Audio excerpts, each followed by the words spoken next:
Bonsoir à tous et à toutes. Je vais vous présenter un peu le jeu Lord Mobile parce que on m'a demandé de le faire et je vais juste vous présenter les bases pour histoire que les personnes sachent un peu de quoi je parle quand je fais mes vidéos. Alors du coup, voilà, c'est une petite base à l'intérieur et on a des bâtiments, il faut les monter. Voilà, ça c'est en bas là, ça c'est les ressources, les mines, tout ça parce que moi Je suis, je suis spécialisé dans la production de minerais, par exemple. Mais on peut être là, comme ça, là, il y a la scierie, et il y a la pierre, et après il y a le blé. Ça, ce sont les bâtiments de ressources.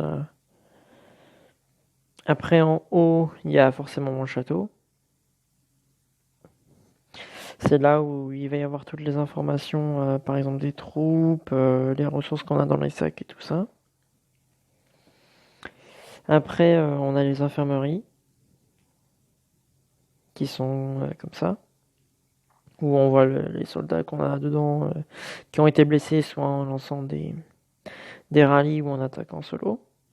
Après, on a les manoirs qui permettent la production d'or et puis augmenter la vitesse d'entraînement, par exemple, comme ça. Après, on a la chambre forte là. Ça permet de protéger les ressources quand on se fait attaquer. Ou alors quand on migre, moi je peux protéger toute celle-là par exemple. La tour de guet, c'est pour détecter les ennemis qui nous attaquent et voir un peu aussi ce qu'il y a dans les rapports. Voilà quoi. Vraiment un détail. C'est vraiment pour, comment dirais-je, pour avoir le plus en plus d'informations. Et puis là, c'est marqué là, ce qui fait quand on a l'améliore. Donc après, il y a les casernes. Bon, je vais pas vous le montrer, sinon vous verrez mes troupes. Mais en gros, il y a quatre types de troupes. Il y a les troupes 1, qui sont les premières de base qu'on a, qu'on a. Et dedans, il y a les archers, il y a des gardes, des cavaleries, et des engins de siège. Après, il y a les troupes de niveau 2. Donc ça, elles sont un peu plus fortes que les autres. Et c'est pareil, il y a toujours les quatre mêmes types d'unités. Après, il y a les troupes niveau 3, qui sont un peu plus fortes que les troupes niveau 2. Et pareil, il y a toujours le quatrième, enfin les quatre types d'unités. Et après, il y a les troupes de niveau 4 qui sont, je crois, une fois 5 plus fort que les troupes niveau 3. Et qu'on débloque au fur et à mesure du jeu. Généralement, quand on paye pas, c'est au bout de 6 mois ou un an, ça dépend. Si on sait, si on est, si on a fait les recherches pour ça ou pas. Donc là, je viens d'aider un camarade qui vient de lancer une construction. Et du coup, ça permet de gagner des pièces de guilde. Et ça permet de réduire le temps des constructions, des recherches. Donc ça, c'est le magasin, là où les pièces de guilde, on les a. Et puis on peut acheter plein mal de trucs qui peuvent nous servir plus tard. Ou tout de suite pour les ressources ou les accélérateurs. Donc après, on a ça là, la prison, qui permet de, quand on attaque solo, on peut exécuter les prisonniers une fois que on a l'hôtel. Et puis du coup, ils vont nous donner des boosts qui vont être là dans l'hôtel. Moi, j'ai 3 jours de boost parce que j'ai exécuté 3 prisonniers récemment. Mais sinon, on peut les cumuler. Je connais du monde, ils sont à 1000 jours d'hôtel. Et du coup, ils nous donnent des boosts quand on les tue. Après, là, il y a le hall de bataille. C'est le bâtiment qui permet de lancer des rallyes, comme sur les vidéos que je fais en fait, où on est beaucoup à lancer. Et ben c'est de là que on lance. Enfin, que là où on peut lancer les rallyes, et puis moi je peux lancer des rallyes à 2 millions. Plus mes troupes à moi, ça fait du 2 millions 250 000. Après, il y a l'ambassade.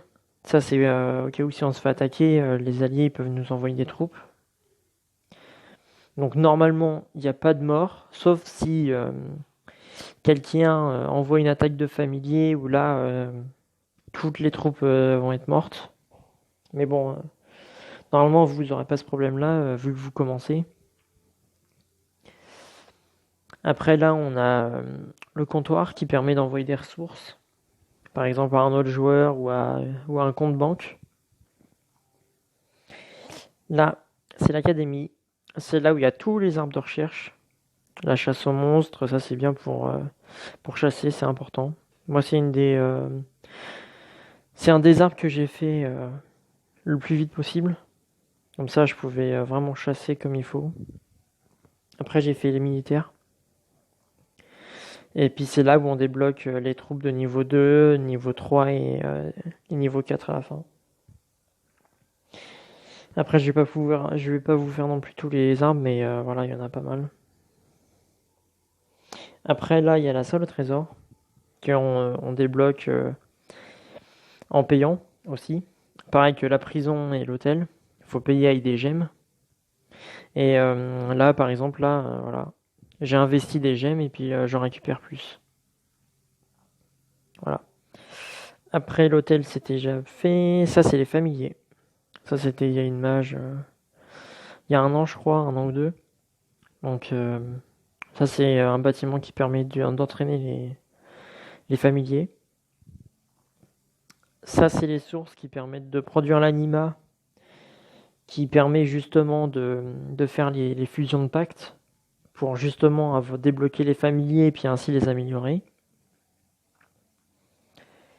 Après, on a les sims. Ça, c'est pour faire les pactes et les paires de compétences, qui permet de justement avoir les médailles qu'on va voir juste après. Et ça, c'est les familiers. Donc voilà, je clique sur le Trickstar et je l'ai tout monté. Et les médailles que vous voyez en bas à droite gauche, et ben c'est ça qu'on va récupérer dans les pactes. Et c'est aussi ça, des fois. Enfin, c'est pas celui-là, mais je vais le retrouver. Lui, le Flamis, il envoie une boule rouge en fait. Et en fait, chaque boule que vous voyez, que ça soit jaune, violet ou des trucs comme ça, ce sont des attaques de familiers. Quand vous voyez dans mes vidéos. C'est bon, chaque type de familier est différent parce que celui-là, il permet de tuer des troupes du plus bas niveau dans dans le château ennemi. Mais il y en a qui peuvent, voilà, je sais que j'en ai un, le méga il est où là. Par exemple, celui-là, il réduit la production de nourriture de 10%, le plus bas niveau, hein, pendant 30 minutes. Et après, il y en a un, il permet de libérer le chef, voilà. C'est vraiment assez complet, les familiers, c'est vraiment bien. Après, on va parler de la chasse aux monstres. Donc voilà, sur la carte, il y a des monstres comme ça. Il faut les chasser, parce que quand vous les chassez, vous avez des cadeaux après. Et vous pouvez avoir des gemmes ou tout ce qui est marqué en bas, vous pourrez l'avoir. Voilà, on va aller voir les cadeaux justement. Et voilà, ça fait ça un peu les cadeaux. Puis une fois que vous avez complété la boîte là, bah, vous avez un cadeau supplémentaire. Et au fur et à mesure que vous avez des boîtes, vous améliorez le level du cadeau en haut. Vous améliorez en fait le taux de loot des boîtes. Par exemple là, ce sera la boîte améthyste. Et bah, on aura plus de chances d'avoir des bons trucs vu qu'on est cadeau 29. Donc voilà, dans les cadeaux, on a tout, hein, des accélérateurs, des ressources, des fois des trucs rares qui permettent d'augmenter le stuff que j'ai pas fait voir. Voilà, ça c'est l'atelier. Donc ça c'est là où où on améliore le stuff, où on craft. Donc il y a différents stuff que je vais vous montrer juste après. Après, vous avez les joyaux qui permettent de donner des stats en plus par rapport au type de joyau. Après, vous avez les sauts. Ça, c'est pour les rallyes, sur les forts et tout ça que je vais vous présenter après. Et ça, c'est les matériaux rares et pas rares qui permettent d'augmenter le stuff. Donc voilà. Donc moi, voilà, j'ai plusieurs stuff. Donc j'ai mon stuff familier qui permet justement d'entraîner mes troupes plus vite, enfin mes troupes, pardon, les familiers, et qui permet justement d'aller plus vite au niveau des pactes. Après, j'ai mon stuff chasse qui me permet de chasser plus vite, de faire plus de dégâts et d'avoir plus d'énergie. Comme ça, je peux vite. Enfin, je suis pas obligé tout le temps de ressortir du sac et je peux stocker quoi. Et après, j'ai un autre truc, c'est mon stuff recherche qui me permet de lancer justement des recherches depuis l'académie. Donc voilà. Après, je vais vous faire voir les rallyes. Donc voilà, par exemple, sur la carte, il y a des châteaux comme ça.